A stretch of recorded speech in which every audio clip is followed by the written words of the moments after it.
প্রতিবাদ অনুষ্ঠানে তীব্রমাথা আপনাদের শরিক দলের হামলা, কি বলবেন? অ্যাকচুয়ালি আজকে আমাদের প্রধানমন্ত্রী নরেন্দ্র মোদীজির 124তম মন কি বাত, সেই মন কি বাত সারা ভারতবর্ষের সাথে আমাদের ত্রিপুরা রাজ্যেও হয়ে থাকে, সে পলিটিক্যালিভাবে এবং নন পলিটিক্যালিভাবে। তো আমাদের প্রধানমন্ত্রী নরেন্দ্র মোদীজির যে 124তম মন কি বাতে সেই আমাদের আসারামবাড়ি মণ্ডলেও এই কার্যক্রম অনুষ্ঠিত হয় এবং পূর্ব টকসাই এডিসি ভিলেজে এই কার্যক্রমটা নেওয়া হয়। সেখানে আমাদের মণ্ডল সভাপতিও আসলো, আমাদের কার্যকর্তারাও, ওনারা সবাই বসে এই মন কি বাতটা শ্রবণ কর্তা ছিল আর কি। এই সময়ে হঠাৎ করে ত্রিপুরা মথার যারা গুন্ডা বাহিনীরা, যারা সমাজকে ধ্বংস করার পথে নেমেছে, ত্রিপুরা মথার কিছু গুন্ডা বাহিনীরা, ওনারা হঠাৎ করে আমাদের কর্মীদের উপরে হামলা চালায় এবং তাদেরকে প্রাণে মারার উদ্দেশ্যে তারা দাও কুড়াল এবং যতটুকু আমার কাছে খবর দেশীয় বন্দুক নিয়ে ওনারা আমাদের কর্মীদের উপরে হামলা চালায়। প্রায় 10-15টার মতন বাইক একদম তছনছ করে দিয়েছে এবং 2টা গাড়ি আমাদের মণ্ডল সভাপতির গাড়িও তছনছ করে দিয়েছে। তার সঙ্গে যারা ওইখানে আমাদের কর্মীরা ছিল তাদের মধ্যে প্রায় 7 জন ইনজুর্ড হয়, তার মধ্যে 2 জন মানে গুরুতর আহত হয় একদম। সেটা এখন আপাতত জীবিত রেফার করা হয়েছে আমার কাছে যতটুকু খবর, এবং সেটাকে আমাদের মাননীয় মুখ্যমন্ত্রী এবং আমাদের মাননীয় প্রধান সভাপতির কাছেও সেই বিষয়টা রিপোর্ট দিয়েছে আমরা, এবং তাদেরকে যাতে আইনের আওতায় আনা হয়,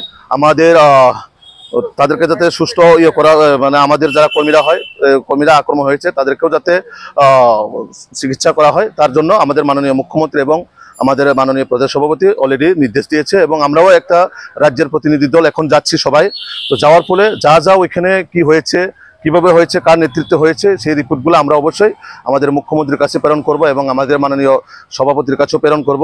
তার সঙ্গে আমাদের মাননীয় প্রভারী এবং সংগঠন মন্ত্রীর কাছেও সেই রিপোর্টগুলো অলরেডি চলে গেছে এবং এখন আমরা গ্রাউন্ডে যাওয়ার পরেই সেই রিপোর্টগুলো আসবে আমাদের কাছে। কারা করছে এবং তাদের বিরুদ্ধে কোনো ধরনের মামলা?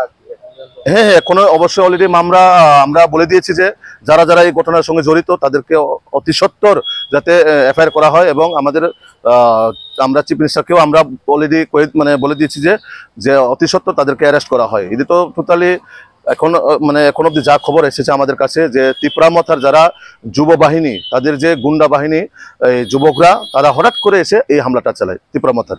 ত্রিপুরা মথা তো আপনাদের শরিক দল, এরপরেও কেন এই হামলা? মানে ওনাদের একটাই বক্তব্য যে এডিসি এলাকার মধ্যে কোনো নরেন্দ্র মোদীজির মন কি বাত কার্যক্রম হবে না। তারা আজকে স্লোগানের মধ্যে স্পষ্ট বলে দিয়েছে যে এডিসির মধ্যে কোনো প্রধানমন্ত্রী নরেন্দ্র মোদীজির মন কি বাত কোনো কার্যক্রম করা যাবে না। তো এটাই আমাদের এখন বোঝার বিষয় যে আমাদের সঙ্গে শরিক দল থাকা সত্ত্বেও কেন এরকমভাবে হামলা হুজ্জতি হয়েছে, কেন আমাদের কর্মীদের মারার উদ্দেশ্যে তাদের কিছু যুবকরা এসেছেন এবং হামলা করেছেন, এটা অবশ্যই আলোচনা হবে এবং সেটা আমরা অবশ্যই আমাদের মুখ্যমন্ত্রী এবং আমাদের সভাপতি ওনারা অবশ্যই এই বিষয়টাও আলোচনা করবেন।